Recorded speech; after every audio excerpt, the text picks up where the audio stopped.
আজকে আমরা চলেছি বীরভূমের লাভপুরে মা ফুল্লরাতলার মন্দিরে। 51 সতীপীঠের একটি পীঠ বলে এটাকে মনে করা হয়। এখানে মায়ের অধ ওষ্ঠ অর্থাৎ নিচের ঠোঁট পড়েছিল বলে মনে করা হয়।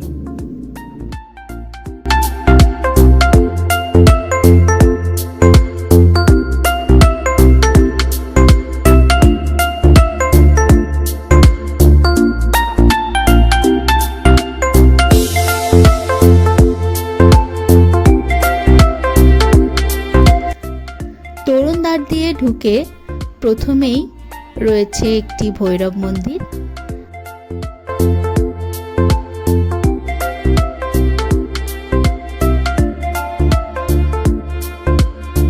তারপরেই রয়েছে ভোগঘর, আর ভোগঘরের সামনেই রয়েছে পঞ্চমুণ্ডির আসন। এই দিকটা হচ্ছে মূল মন্দিরের পিছন দিক।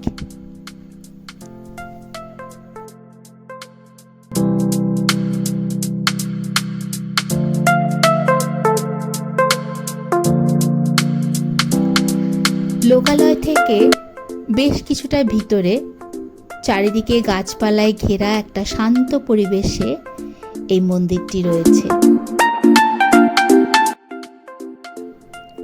জানা যায় সুদূর কেদারনাথ থেকে নন্দগিরি মহারাজ স্বপ্নাদেশ পেয়ে এই লাভপুরে এসেছিলেন। তখন এই জায়গা ছিল বন জঙ্গলে ঢাকা।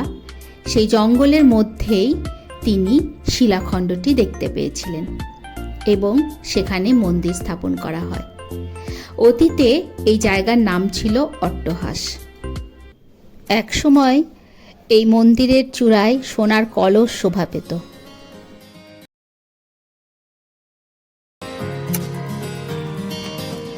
এখানে মা ব্রহ্মশিলায় পূজিত হন। মন্দিরে কোনো বিগ্রহ নেই, রয়েছে কচ্ছপ আকৃতি একটি শিলাখণ্ড এবং সেটিকে দেবী রূপে পুজো করা হয়।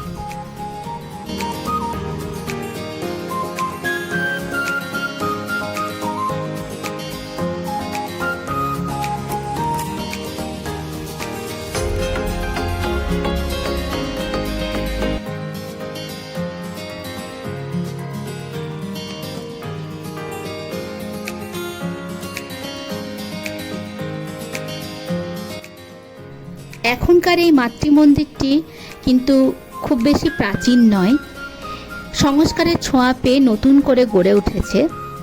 1302 খ্রিস্টাব্দে স্থানীয় জমিদার যাদবলাল বন্দ্যোপাধ্যায় এই মন্দিরটি নির্মাণ করেছিলেন।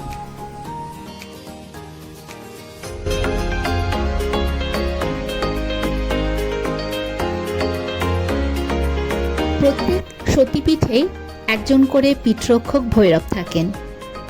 এখানে রয়েছেন ভৈরব বিশেষ, পাশেই তার একটা ছোট্ট মন্দির রয়েছে।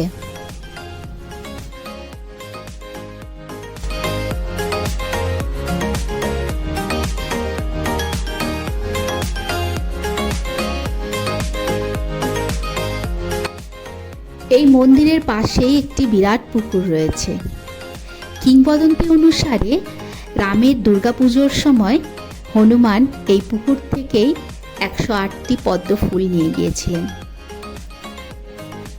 এই জলাশয়টির নাম দেবীদহ বা দলদলি।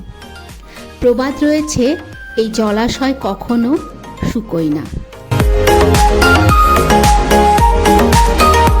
মাঘী পূর্ণিমার সময় এখানে বিশাল বড় মেলা বসে, বহু লোক সমাগম হয়। কথিত আছে এই মাঘী পূর্ণিমার পুণ্যতিথিতে কৃষ্ণনন্দ গিরি মহারাজ মায়ের বিশেষ কৃপা লাভ করেছিলেন। সেই জন্য তারপর থেকেই মাঘী পূর্ণিমার সময় মায়ের বিশেষ পুজো অর্চনার আয়োজন করা হয়ে থাকে।